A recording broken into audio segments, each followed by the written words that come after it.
having a conversation about, the environment that we're operating in. So from my perspective, it just needs to be cool for people to see it and then follow along. We just need the cool kids to wear face coverings. I don't know how to do that, but I guess we can get some social media influencers to, put the thing. We need the cool kids at school to take lead. That's right. Just wear it. Can you guys hear me okay? Yeah. Oh yeah, you could do the whole presentation like that. That's right. I think with dealing with the customers too, it's important to keep in mind how you deal with your customers is also to keep your employees safe. So, if you have a situation where you let, all your customers come in without masks, okay, now do you have a risk relative to your employees of not ensuring their safety? It's a challenging situation. And It so is. signage and all that stuff is important, and doing what we're going to do what we can do. It's just we have new challenges that we've never encountered before. Right, because it's usually the motto: the customer is always right. You're not. Well, these are our customers. We're trying to make them happy. Right. You want to keep your business. So that's right. So for example, one of the things, and the information changes day by day. One of the things that I've been, because I guess we're all watching more TV than ever, but one of the things that I saw is that the number one preventive measure is to keep distance and to minimize the amount of time that you spend with people who don't live with you. And the basic guidelines is 10 minutes. So one thing that you could do is to say, look, if you refuse to wear a face covering in my business, that's okay. But then I'm going to ask you to please spend no more than 10 minutes because I have an obligation to protect my employees. And just let people know, it's like, look, I'm not doing this to bother you or to make you uncomfortable, but I have a duty to protect my employees. So either wear it or be quick and don't spend more than 10 minutes here. And also to make it cool, in the building that I'm at, the last time I came, they had a poster on the door. Today, they have like really cool graphics, and they have on the floor, there's a flow line and arrows, because one of the recommendations is for people not to cross each other, right? So to make a one-way, so if you walk one way and you exit in different ways so people don't cross each other. And at the elevator, there are spots on the ground where you're supposed to stand. So at the elevator, you're supposed not to have more than 2 people in the elevator at the same time. And there's literally a circle where you stand, right?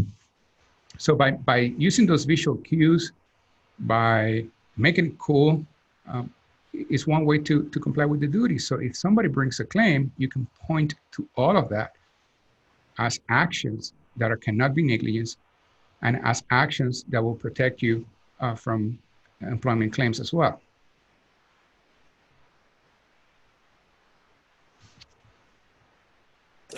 Sorry. We can put myself off mute. Are you guys all ready to go? Right. Okay.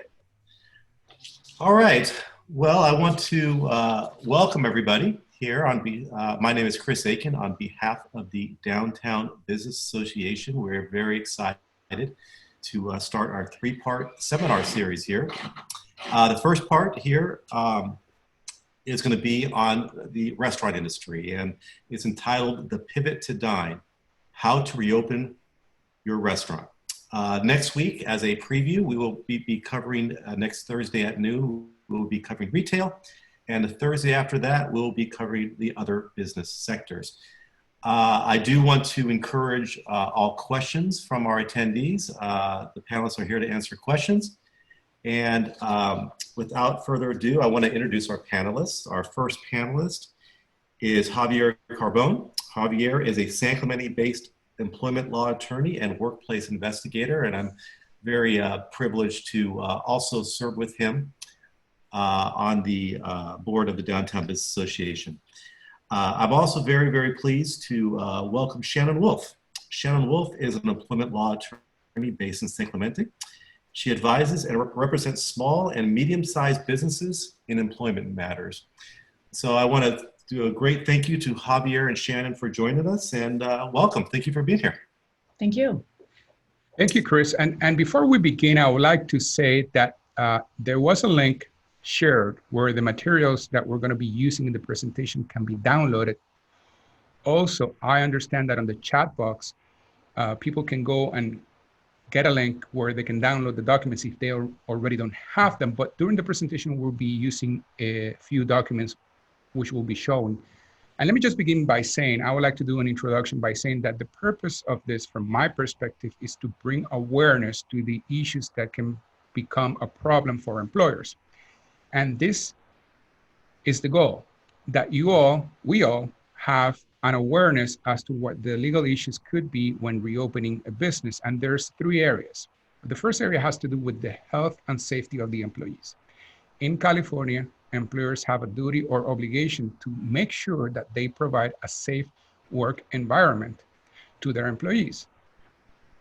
The second area is just negligence in general. Can somebody sue me if I do something or if I fail to do something?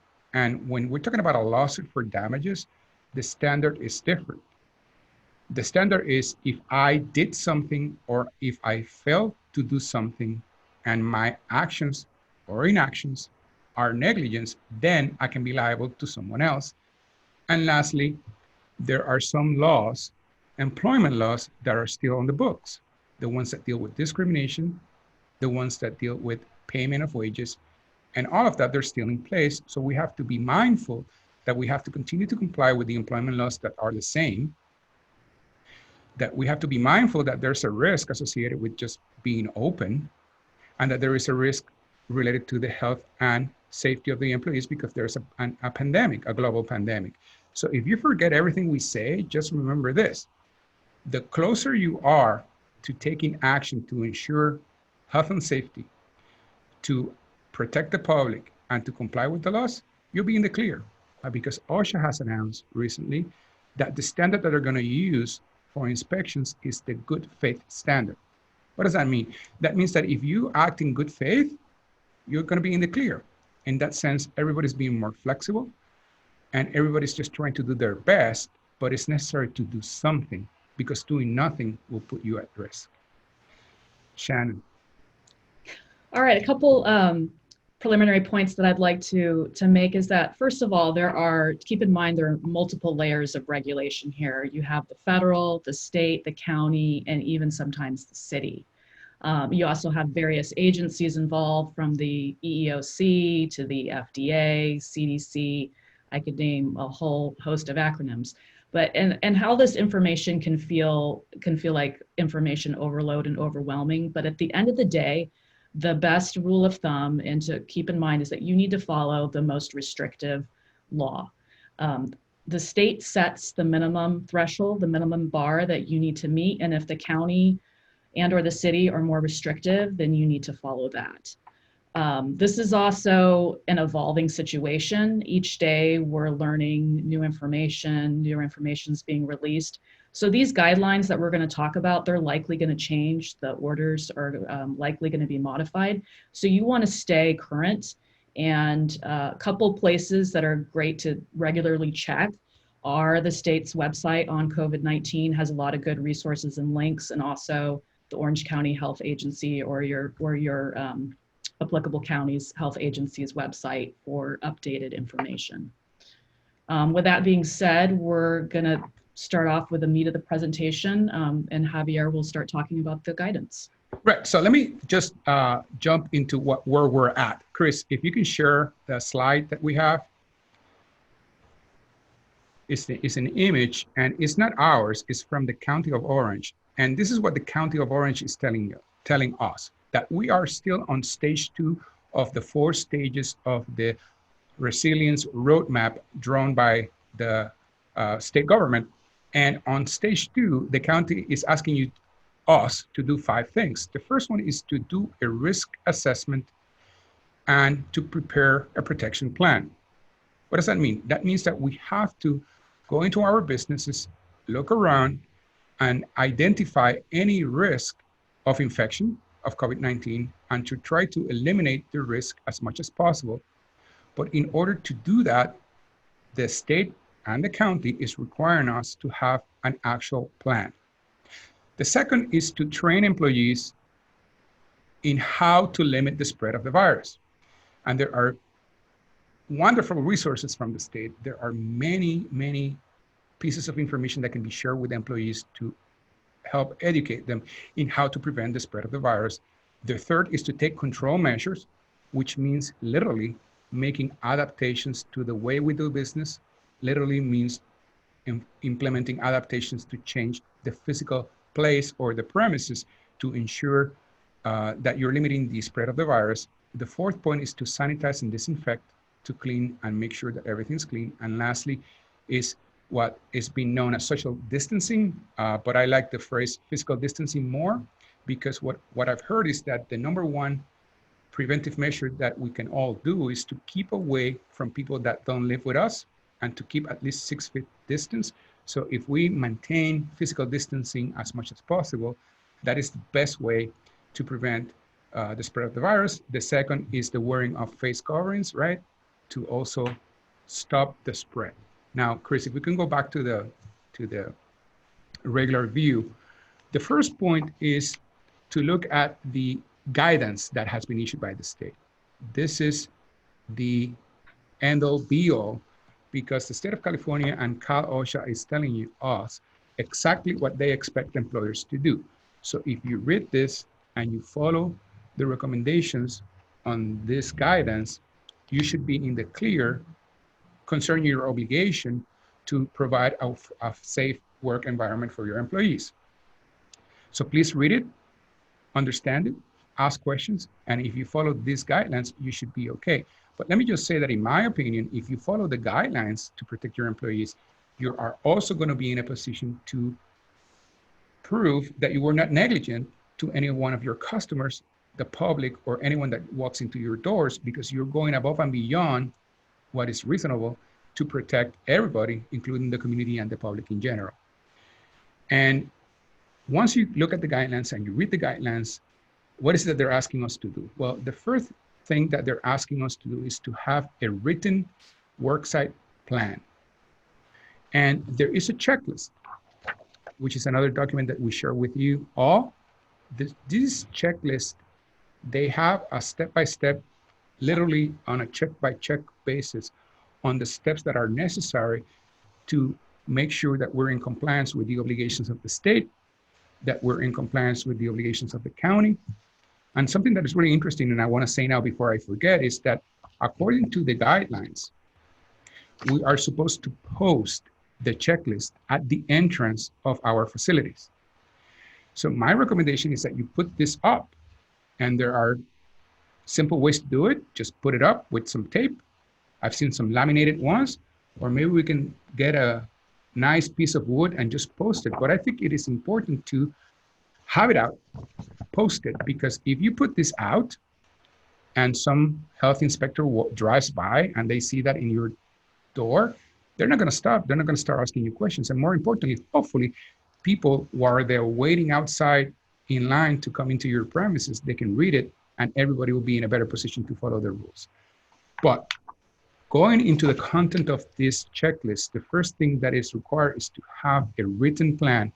And the written plan identifies a few things. We have shared with you a model written plan that looks like this. And when you look at it, the first thing that you have to do is just to say that you're committed to preventing the spread of the virus. The second thing is that who's going to be responsible for the implementation of the plan. And what is important about that is that whomever you as a business owner delegate the duty to do this, it can be yourself, or you can ask somebody else to do it. But whomever the person is, that person should be the master of the information and check for new information every single day. Just this morning, Shannon found out that there's new guidance from the EEOC about taking measures to prevent the spread of the virus with people that have a higher risk. And that happened between 9 a.m. to now. So the reality is that every single day there's maybe something new. So be mindful that whomever is in charge of this plan has to make sure that they have the latest and greatest information. But once you have the plan, just follow it. We gave you a sample and we like it because we wrote it, but you should do something similar to that or one that is more detailed and better. The second point is employee training.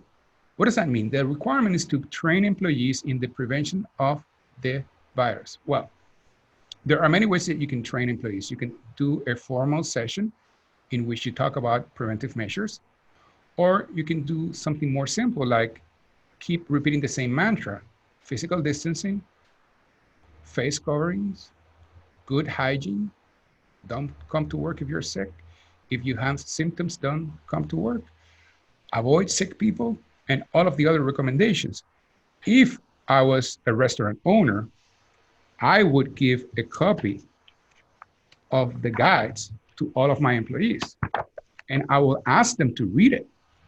And I know it's boring, but if everybody reads this, they'll be in the same position as the government people who are in charge of enforcing this.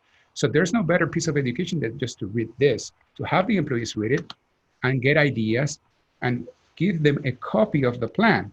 You see, not only we're giving them what the state is requiring for restaurants in particular, we can give them a copy of our written plan. And with these two pieces of information, that could be enough to comply with the employee training requirement.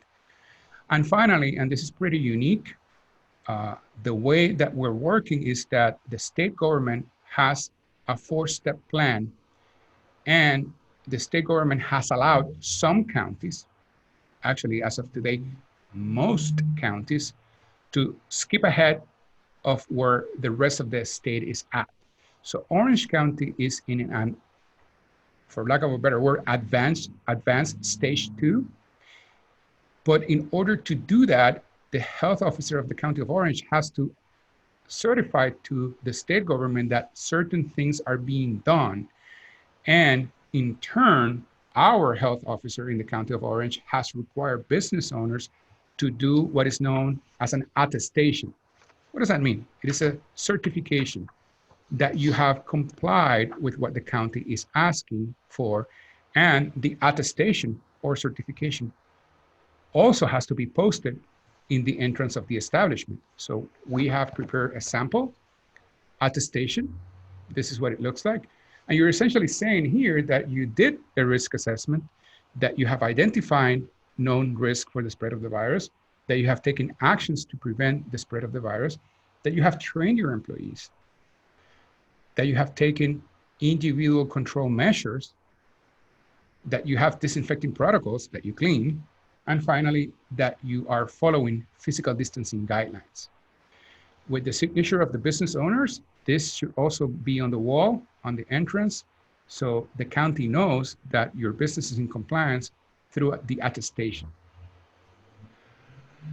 The next level is to go then deeper into these requirements. What does it mean to take control measures, right? Because the checklist is telling us to take control measures. We have made an attestation that we're taking control measures, but what control measures look like, Shannon is going to help us out understand that. Sure. So the measures are all safety precautions, and they're broken down into 3 categories, which are the individual control measures and screening, disinfecting and cleaning protocols, and physical distancing guidelines. And so first I'm going to talk about the nitty-gritty details for the individual control measures and screening. The first thing that the guidelines tell you is to implement temperature and/or system screening. Note that it's and/or, so you don't have to do both a symptom screening and a temperature screening, but you have to do at least one. You can do both, but you don't have to. Also, where will that screening take place? It can be self-administered by the employee before they come to work at home. They can take their own temperature. They can assess whether they have any symptoms. Or you can, as an employer, you are allowed, the EEOC has said that it is okay to do a temperature check in the workplace. So you could have employees come to work and have their temperature taken there. You can ask them if they've had symptoms of COVID, if they have coughing or shortness of breath, and do a symptom screen. That can be either verbal, or you could do like a written, like a short written questionnaire. And the guidelines also say that this has to be done at the beginning of each shift. So if you have an employee who's working a split shift, and that means if they're working longer, taking longer than an hour break between their shifts, then that screening, whether it's a temperature and or symptom screen, has to take place again, either through a self-assessment or at the workplace. The second thing is to encourage your sick employees to stay home. Better safe than sorry. If they're sick at all, stay home. And obviously, if they have any symptoms of COVID-19, to stay home.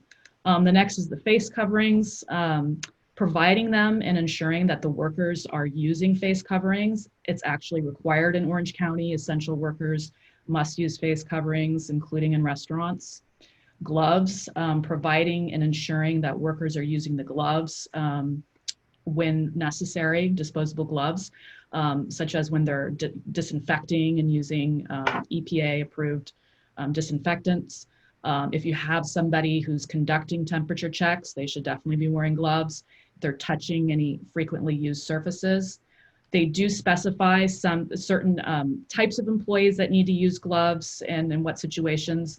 Anybody who is, such as servers or bussers that are moving items touched by customers frequently and handling trash, they have to use disposable gloves. And you also need to provide aprons to them so that they can also change their aprons frequently. And there's a point made in the guidelines to remember that gloves are not a substitute for frequent hand washing. So you don't want to just distribute gloves and call it a day. The employees still need to be washing their hands frequently. And in fact, every 30 minutes, you're required to allow them to do that. The next category they make special note of is dishwashers. You need to not only provide them face coverings, but also provide them with something so they can protect their eyes, whether that's a face shield or protective eyeglasses. Those need to be disinfected between use. They also need to be given waterproof aprons that they're able to change frequently. The guidelines also talk about posting signs. Signs should be posted in the restaurant that are reminding both customers and employees to practice the physical distancing that you've heard so much about. Use the face coverings while they're in the restaurant for the customers and employees. Per OC Health Agency's recent order, customers are actually required now to wear face masks in restaurants. And also including in your signage saying that if they're sick or they have any symptoms of COVID-19, to not enter. The next main category, cleaning and disinfecting protocols. So frequently clean and disinfect. That would include high traffic areas, any frequently touched surfaces, doors, doorknobs, light switches, chairs, anything really, assess the surroundings and take note of anything that's frequently touched between employees and customers. And also cleaning the tables and disinfecting them between customers. And then finally, as I mentioned before, you need to use EPA approved products with gloves to do that disinfecting. And you can easily Google EPA approved products and you'll find a whole list of what's approved. Secondly, you also do not want to share, this is common sense, but just a reminder, not for employees shouldn't be sharing any PPE. They should avoid sharing work supplies to the extent possible, like pens or tablets or anything else. Have hand sanitizer. Have that available for your guests and your employees at the entrances. Also have it available in areas in the restaurant where your staff are assisting customers frequently, like a host stand or other areas where they're having a lot of contact. It also talks about circulation to the extent when it's possible, if you can open doors or windows to increase circulation. They say to check your ventilation systems and air filters. You're not required to, install the newest and latest ventilation system, but, I'd recommend you check them, make sure that they're, in working order, check and change your air filters. if necessary. When it comes to menus, they recommend disposable menus, but if you can't do that, then the menus actually need to be disinfected between each customer. The tables, they have requirements as far as do not preset tables, no items on the tables, providing, such as for condiments, if you can provide single use, if you can't, to disinfect between use. As far as utensils, you are to pre-roll them in napkins and store them in a clean container and only put them out after the customer sat down. As far as any kind of after dinner type refreshment or mints, don't have the bowl available up front. It should just be provided with a check if you do that. Of course, clean and sanitize utensils between customers. If you're using reusable utensils, and they ask that you consider using disposable items. Any takeout containers have to be filled by customers. If you're using linens, they need to be removed after each customer use, and they go as far to say is that those need to be removed by an employee that's using gloves and taken away in a sealed bag. If you have any common use areas like a soda machine, like ice cream, self-serve frozen yogurt, or a buffet, or a utensils area, any kind of common use areas, those should be closed, and you should have other alternatives. And then if you have any sort of shared entertainment areas, such as video games or a pinball machine or some kind of thing like that, those areas need to be closed. And then finally, the physical distancing guidelines. The first sort of main topic is limiting traffic inside the restaurants. And they ask that you prioritize outdoor seating and curbside pickup. They want to avoid having people hanging around inside the restaurant, really encouraging your customers to make reservations. I've seen restaurants that have reopened doing that. And then if you get a walk-in person, rather than having them wait for a table inside, asking them to return at a later time when a table will be ready, or calling them when a table's ready, calling them on their cell phone to let them know. Basically take measures to just avoid having people hanging out inside. Also taking measures to encouraging physical distancing by providing visual cues like floor markings, letting know customers where they should stand, and signs encouraging physical distancing. Look at reconfiguring your space and removing tables and chairs where it's possible. So if you have tables that, where people are closer than 6 feet, consider moving your tables and chairs or removing some. Where physical distancing is difficult, they suggest installing some physical barriers. I'm sure you've heard of and seen the plexiglass at some places, especially where it's hard to maintain distance, like at a cash register or a host stand. As far as training employees, they suggest holding those trainings virtually when you can, or if you're going to do it in person, to make sure that it's in a manner that respects physical distancing and safe. They also suggest staggering employee breaks so that you can avoid, employees congregating. Any bar areas must be closed. And then when serving customers, they want you to limit the number of employees that are serving the same party, and to only seat a party when everybody is present. So wait till the entire party is there and then seat them. And then finally, only seat people together that are from the same household or who have requested to be together. So don't combine people that don't want to sit together. That's pretty much common sense. Finally, the guidelines refer to some other published guidelines by the FDA, Cal OSHA, and CDC. There are links in there if you access the guidelines online.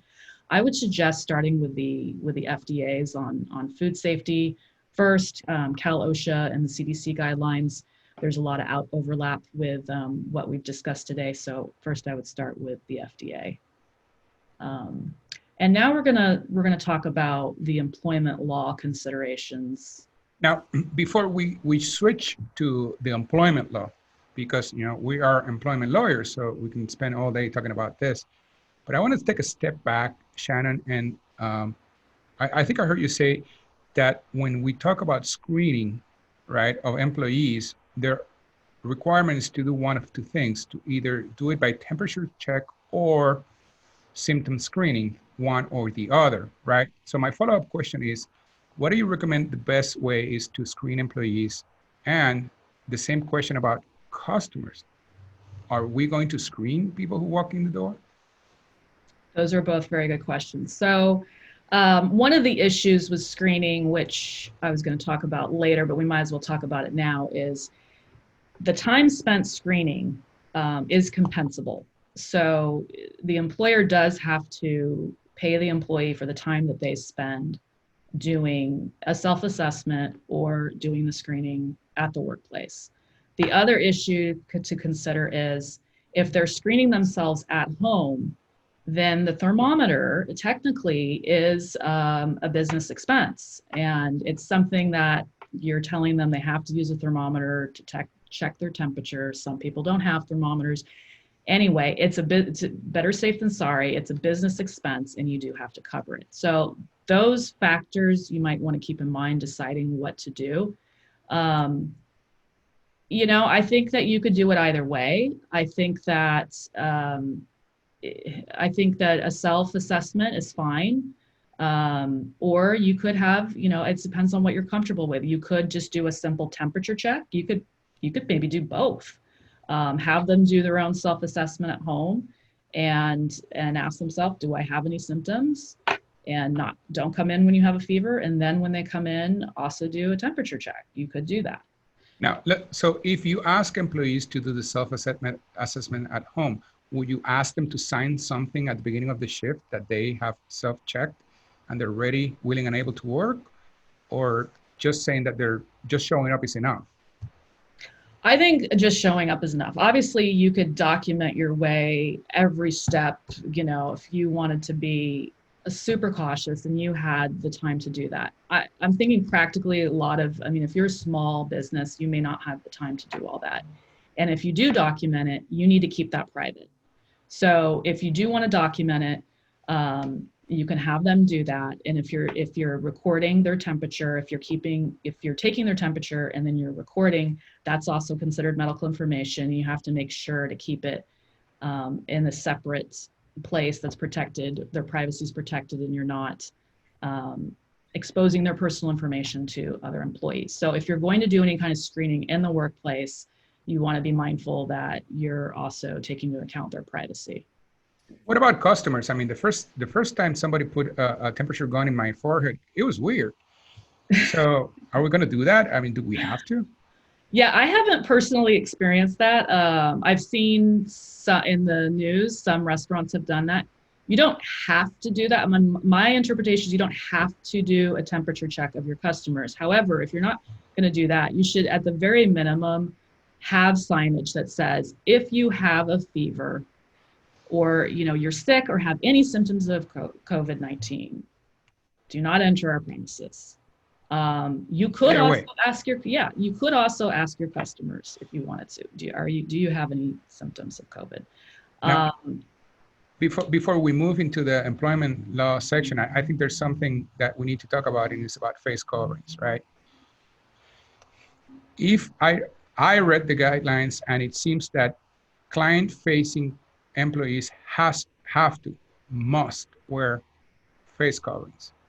Servers must wear face coverings, and the guidance said that customers have to wear face coverings. Well, gee, if I go to a restaurant, I'm going to eat, maybe drink, but the reality is that I cannot do that with a face covering in place. So maybe one way to go about it is to say, well, as long as you cannot keep 6 feet of distance, you must wear it. So between the entrance and the table, they should wear it, clients, customers. What they're eating, it's no way to do that, but once they leave, they should. So maybe making clear that the expectation is that where you're eating or drinking, you don't have to wear it. But if you're not eating and drinking and you are within 6 feet of somebody that doesn't live with you, you should wear a face covering.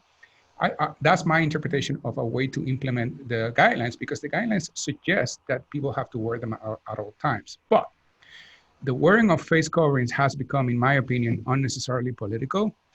And that is a reality that we have to deal with because some people are going to refuse to wear face coverings. So in those cases, what is a business owner to do? And of course, I'm going to ask the difficult question to Shannon, and then I'll give my opinion. Well, yeah, this one is really tricky. First of all, I think, through the signs, really encouraging and showing through your practice that, look, all of us wear face coverings. So, it's not a big deal. You can do it too. You may get that customer who says, I have a condition. Well, if they have a condition, they can't wear a face covering, then, you may make an exception there. But I think this is a balancing test. I think that what you want to avoid is basically where you've just got a bunch of customers that are coming in and not wearing face coverings at all. I agree with you. Of course, they can't wear face coverings when they're eating and drinking. If they're sitting at the table without face coverings, I don't think that's as much concern. When they're coming in and exiting, I think that's a good line to draw that you're suggesting, Javier.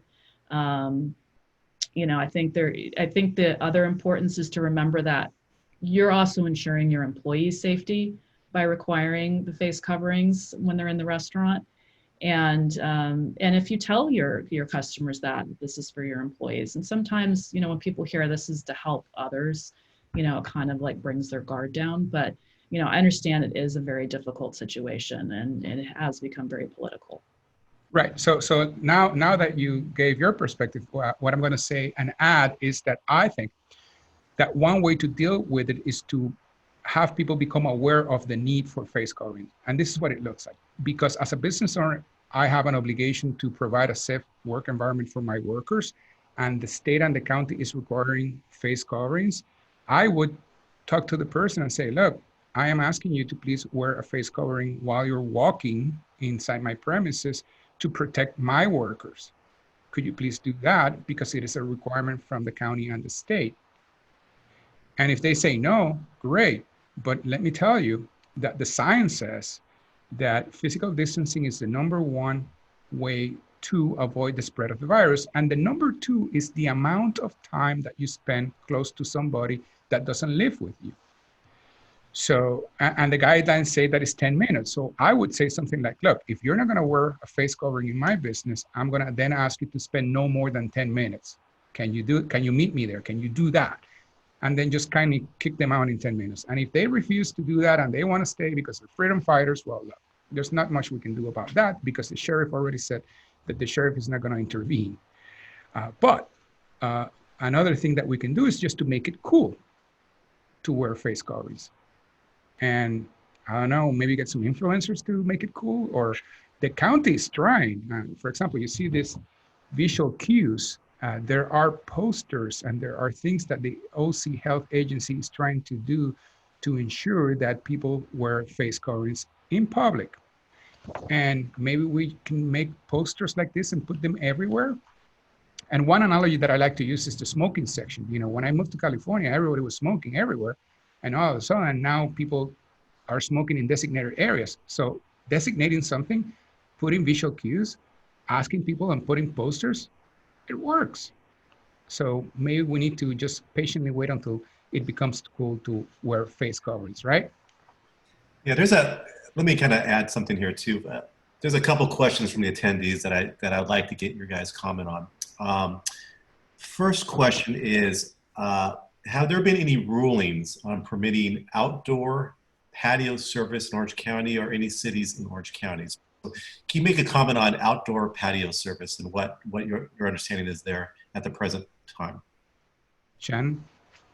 Well, I mean, the guidelines say to encourage outdoor seating. Now, as far as any regulation, city regulation on whether you can use certain areas and how much, I am not familiar with that. I am not an expert in that area, so I do not know.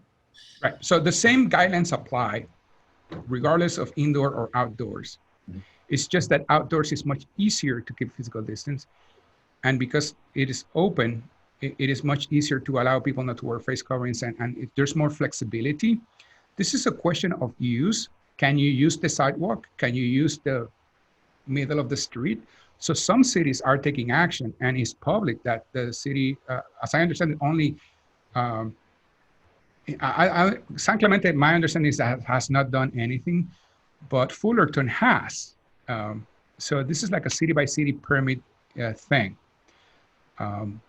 I think it would be a good idea for the local authorities to allow business owners to use a public space for their business, because that will help prevent the spread of the virus. And quite frankly, we're thinking about the obligation that we have as business owners to employees, the obligations that we have as business owners to the public.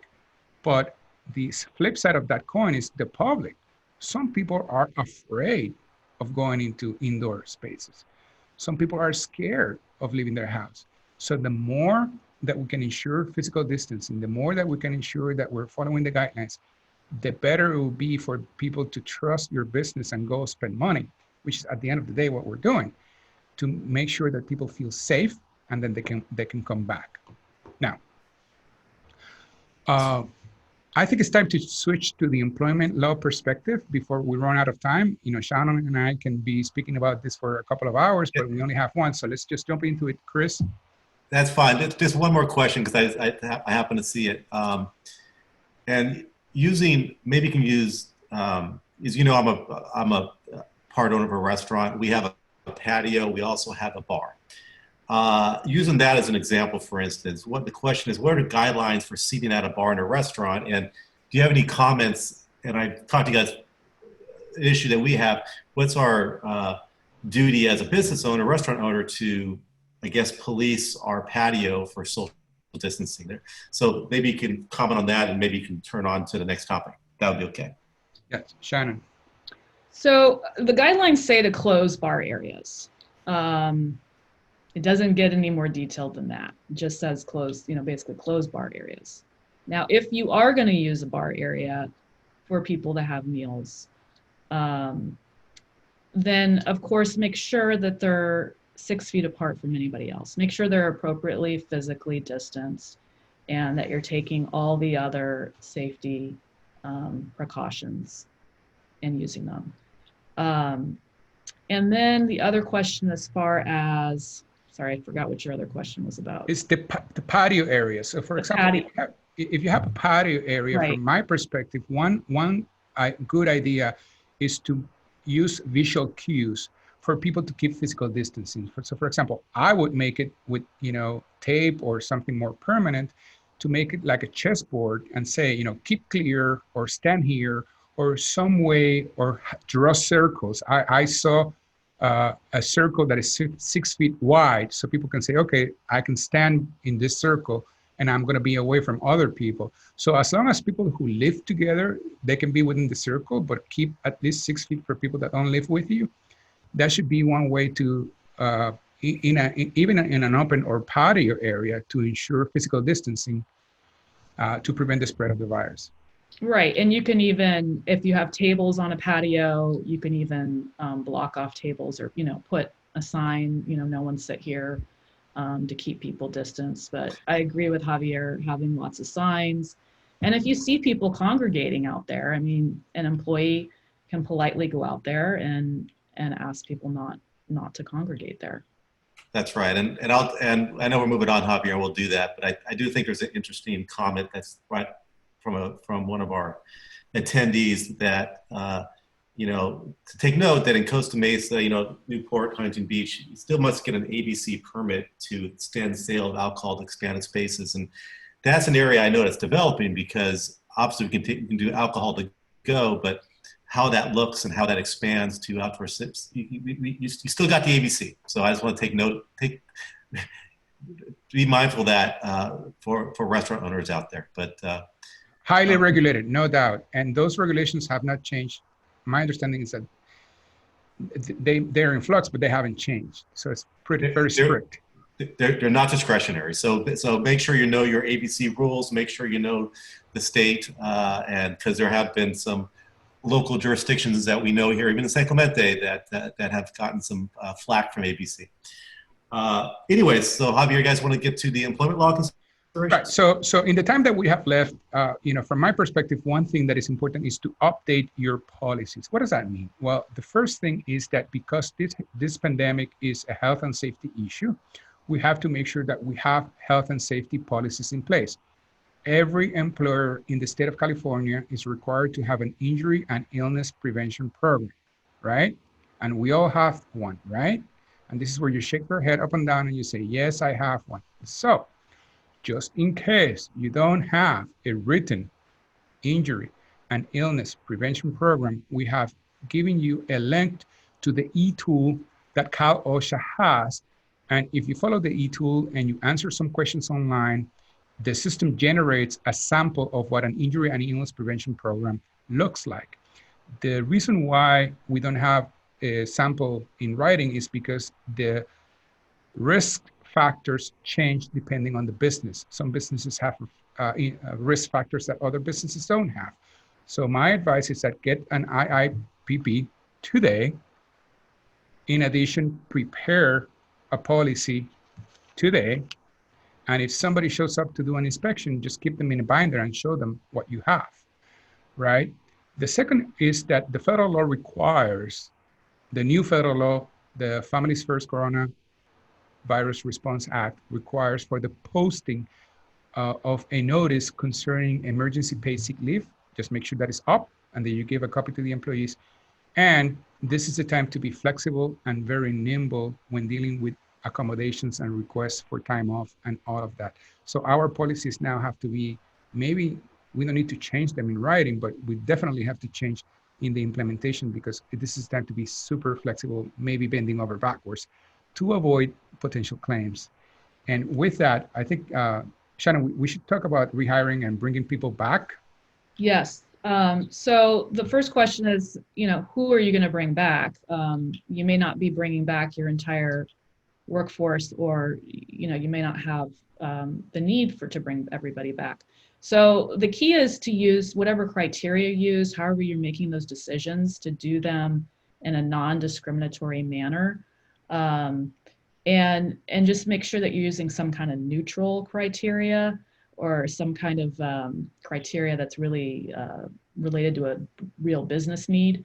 So I mean, some criteria people use are employees who've been with you the longest, who's been employed with you the longest, something like that. And then also make sure, take a look at who you have selected to come back and make sure it doesn't look like it's discriminatory, because, if it turns out, oh, you're bringing back all the males, but all the women, they're not coming back, well, that could raise some eyebrows. You might have some people who don't want to come back. They might not be comfortable. And our recommendation is that, you tell them, look, we're taking all the safety measures and precautions, we're following the state's guidelines, but if they still are uncomfortable, to just respect that, don't pressure them, and just let them stay, off work, or if they've been on a leave, just let them stay on a leave. I wouldn't recommend terminating them, not during this time, just let them stay on that unpaid leave.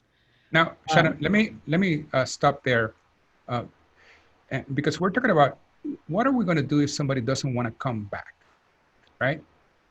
And there may be some legitimate reason for the person not wanting to come back. We don't know, and frankly, we're not going to ask. But I agree with you 100% that we have to communicate that we have taken the measures to ensure that the workplace is safe, and ask them, could you please come back? And if they refuse, what I would do is to document that. So I will send them a letter to document that we advise them of the measures taken, that we offer them to come back, that they refuse to come back, and then the question is, now what? Technically, you can terminate their employment. This is an employment at will state, and you can fire them for not showing up, but that is risky. So what I would do is just to tell them that until they come back, they're going to be on a furlough, and that's it. If and when they come back, then if we have a position available, we'll take them back. But the reason why I suggest that we put it in writing is for two reasons. Number one, we want to have some evidence that we told them the measures that we took to make the workplace safe. So it is up to them to come back. And number two, and this is a complication that we were going to talk about, is that according to state rules, after 10 days of furlough, you're technically terminated. So a furlough can become a termination after 10 days, which is super weird, but that's what the law says. So the employment relationship may end anyway, even if we don't want to. So be mindful that you may have to talk to your payroll people to issue a final paycheck if somebody refuses to come back. But I agree with you 100%. I'm just saying, let's just document that for whatever reason the person doesn't want to come back. And before I interrupted you, I think that you were we're going to talk about accommodations, right, Shannon? Yeah, I was just going to mention that, there may be employees that have a disability, or that they're in the high risk category. They may have some kind of condition that puts them at higher risk of contracting COVID-19. And so you can't, on that basis in itself, you can't refuse to return them. So I wouldn't, try to play doctor and just decide you're not going to return any of those people to work. But if you're concerned about their health, you can ask them. The ADA says you can ask them if they need some kind of accommodation to return to work. And, of course, that would be flexible, and see if you can provide them some kind of reasonable accommodation, whether that be doing the type of work that limits their exposure to customers. If you have any sort of administrative work that can be done remotely, those type of things. So although the ADA doesn't mandate that you ask people if they need accommodations, you can ask your workers generally, if you need accommodation when you return, please let me know. And who's at a higher risk? Well, anybody with an immunocompromised condition, people that are 65 or older, and I believe also pregnant women have been in that category. You can go to the CDC website and they will list all the people that are in the higher risk category. But again, when you're doing that return to work, you definitely don't want to just single out all your older workers and refuse to return them. If anything, if you are concerned about returning them, ask them if they need some kind of accommodation. And this is the tricky part, because we cannot discriminate.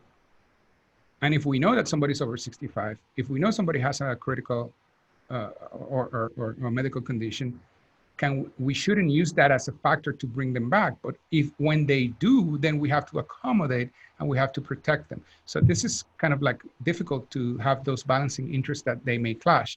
And what we're saying is just be careful, because you have a duty to protect them, but on the other hand, you have a duty to allow them to come back, which then takes me to the next item that we wanted to talk to you all about, is the leaves, right? The first one that I want to mention is the Families First Coronavirus Response Act, which provides up to 40 hours of emergency paid sick leave. The emergency paid sick leave is under a special federal law that is available until the end of the year, December 31st. So it is important to know that that law is still on the books until the end of the year. And there are essentially five qualifying conditions to take that special leave. And one of them is when children are not in school because the schools are closed. Now, the school year is almost over. But the reality is that between now and December, there may be some people who may qualify for emergency paid sick leave because of the situation with the children being in school. And the rate of pay changes depending on which of the five conditions qualifies a person. Some of them are full salary, some of less than full salary, but that's the federal law. It's important to be mindful of that. Separate from the special emergency paid sick leave, California has a paid sick leave law, and people get at least 24 hours per year for paid sick leave. So if somebody wants to take paid sick leave because of a COVID-related reason, we have to know and be aware of that. And finally, the FEHA, the law that prohibits discrimination in California, requires a reasonable accommodation for people who have a medical condition and they cannot perform their duties without an accommodation. What does that mean? That means that we have to try to find a way that is not an undue burden to accommodate somebody for them to do the work if they can. And I saw a published report of somebody who said that they could not wear a face covering because of a respiratory condition, so they were not going to wear a mask. If we have asked employees to wear a mask and the person says that they can't, what are we to do? Well, what the law requires is that you engage in an interactive process to try to find a reasonable accommodation. So using that example, if there is, as you mentioned, Shannon, a position for the person to do a work that is not client facing, that may be reasonable, because if you're not facing the client and you're in the back of the house, maybe you don't need to wear a mask. But if we absolutely cannot find an accommodation for that person and the person cannot work remotely, then maybe it is undue hardship. All I'm saying is that those areas have to be balanced, and this is all great, and just be mindful and be careful, because the laws are still in the books, and it's the duty of the employer to provide an accommodation in those cases that are necessary. Now, something that is close and near to my heart, wage and hour issues. So let's talk a little bit about wage and hour. Sure. So when you're bringing your at least your hourly employees back, there's some wage and hour issues that you should keep in mind. So the time spent that the employee is spending, putting on any protective wear, their masks, their gloves, anytime they're cleaning the restaurant, doing those type of duties, hand washing breaks, all those extra precautions that they need to take and that you're going to train them to take. That is all compensable time. So you want to make sure that you are not considering that non-work hours. You want to make sure that they're getting paid for that time. And that also includes, the screening check. And then if you have an employee, let's say, come to report to work, and then for whatever reason, let's say you don't have enough, the schedule changes, but they were scheduled to work a full day. Well, if you tell that employee, you tell them you don't have work for them, they need to go home, they can't work, then there's something called reporting time pay, which you may have heard of, and then you would need to pay them for half of the time that they were scheduled to work, a minimum of 2 hours and a maximum of 4 hours. And then for salaried employees, let's say you have somebody you've classified as exempt, some kind of managerial employee. If you did give them some kind of pay reduction, you just want to make sure that if you're still classifying them as exempt and not paying them for overtime, that you still meet the minimum requirements. Any exempt employee has to be paid a minimum salary. They have to be salaried, and the minimum salary is twice the state's minimum wage. So if you've got 25 or less employees, that exempt employee needs to receive at least $49,920. You have 26 employees or more, the minimum salary is $54,080. No matter what.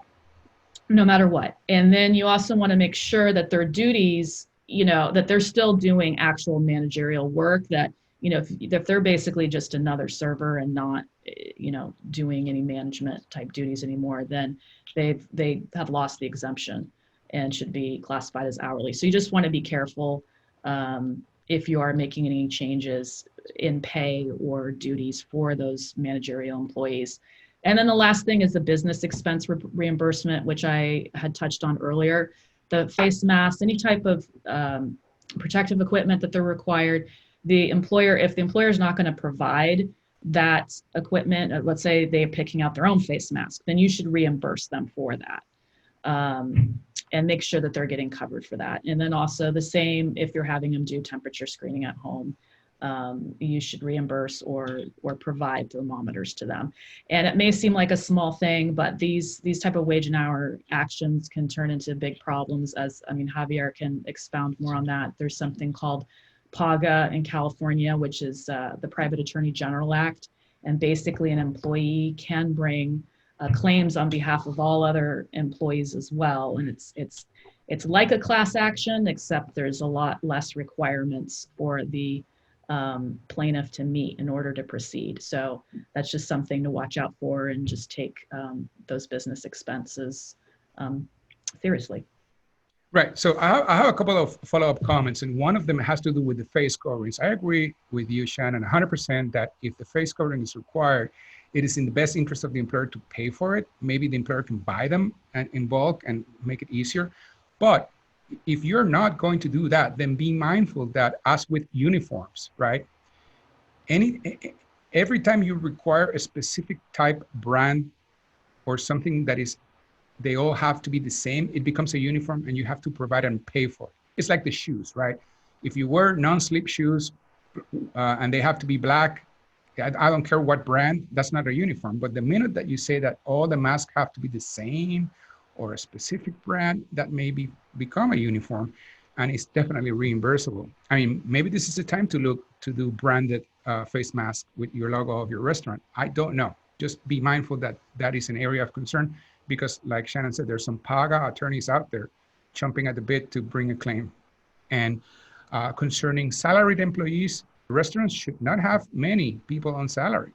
Should very few, especially in the kitchen, maybe one or two people can be on a salary, because misclassification of restaurant employees as salaried is an issue that was there before the virus.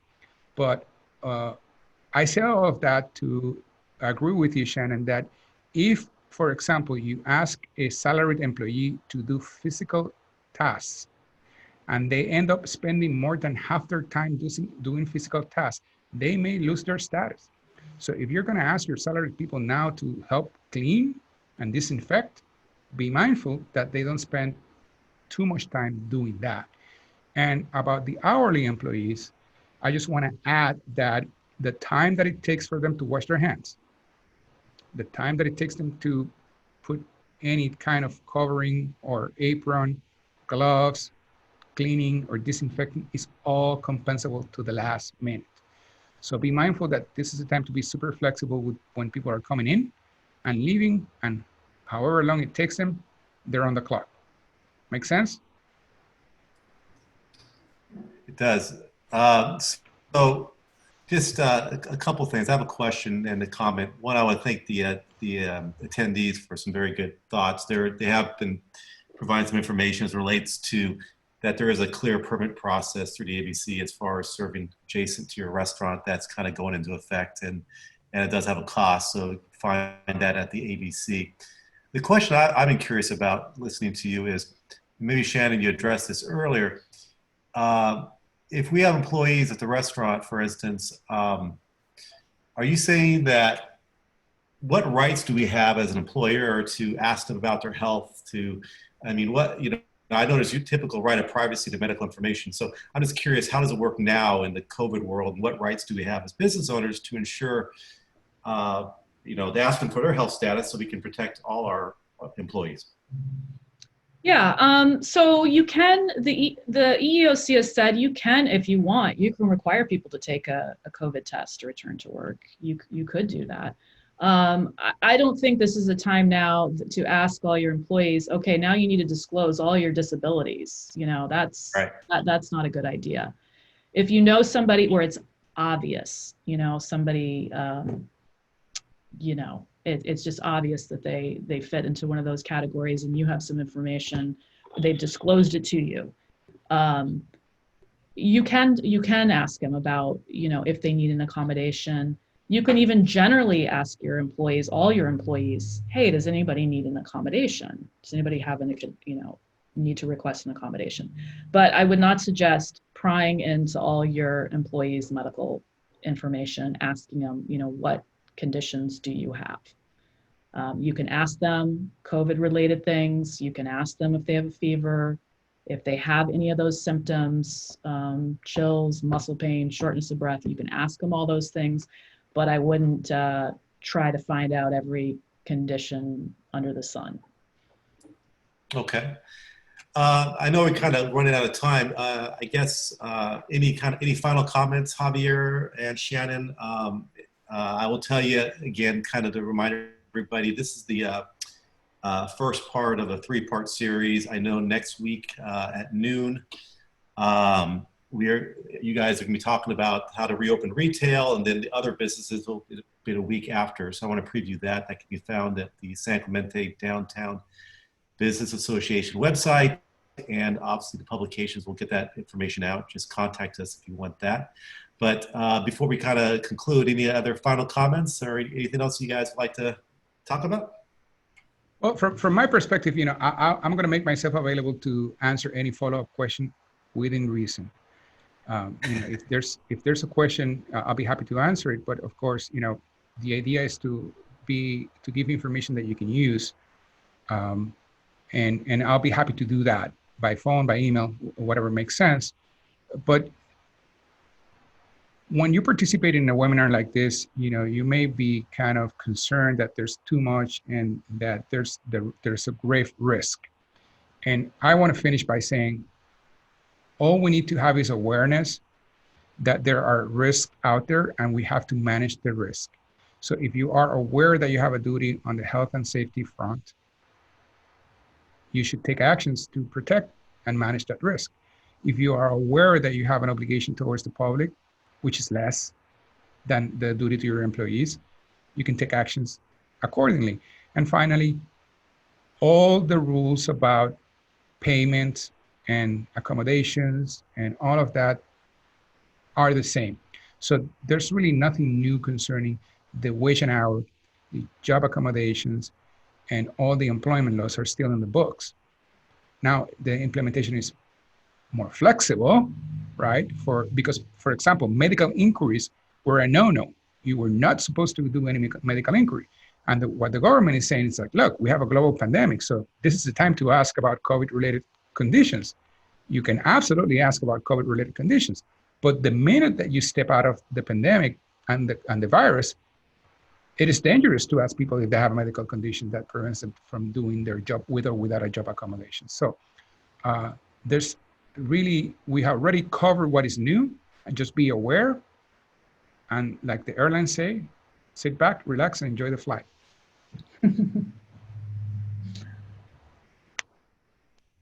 Shannon. Yeah, I just wanted to thank everybody for attending. And like Javier, if anyone has any questions, feel free to give me a call or email me, and I'll try to help you or point you in the right direction.